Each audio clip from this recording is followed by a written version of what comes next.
He's on a Notre Dame hotline.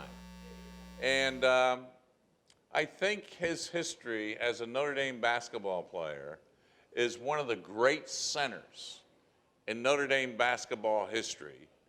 And yet, he came back here as an assistant coach after his NBA career and then coached in college. And now he's with some team out in Phoenix, I think called the Suns. But there was only one shoe.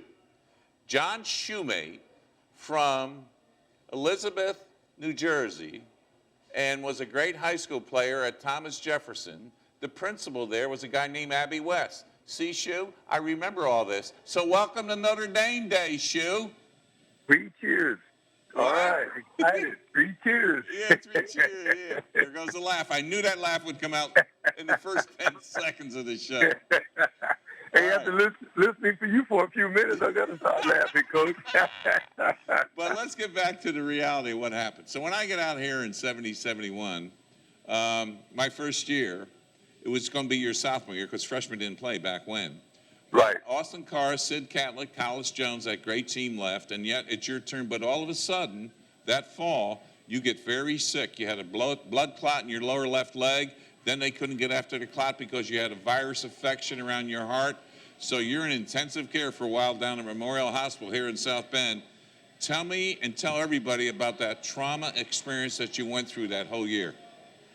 Well, you know, Coach, with a new coach and yourself, and everybody was all excited because we knew that that Notre Dame's basketball prospects was really on the rise, and I worked really hard that summer to get ready.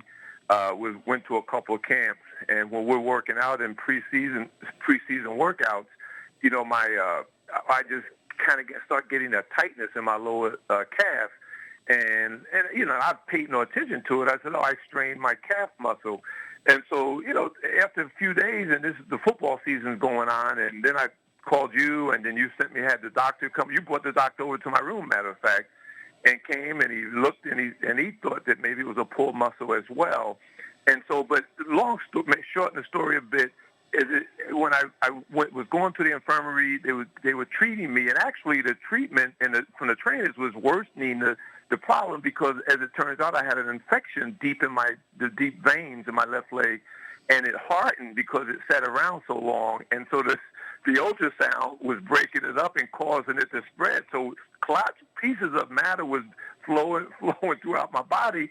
I started getting pains on my side and my chest, both sides of my chest, my other leg.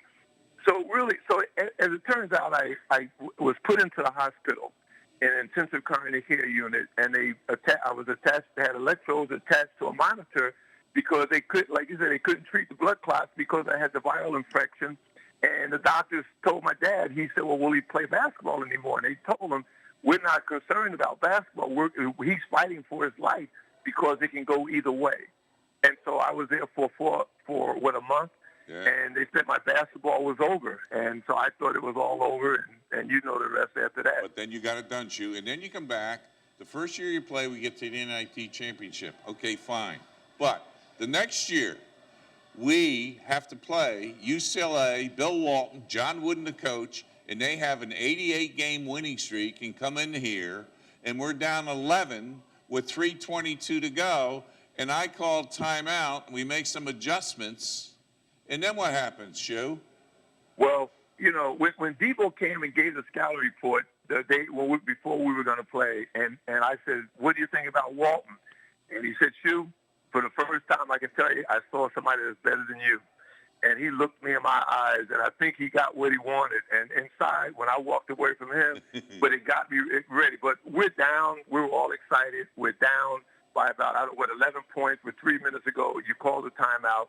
And the key point in that game that's not talked about is when you pointed to each one of us and says, if you're not going to play and finish the game up, then I want you on the bench or in the locker room. And you challenged each and every one of us. When we went out, you made a lineup adjustment. We went out. We were fired up. They didn't score a point the rest of the game. Right.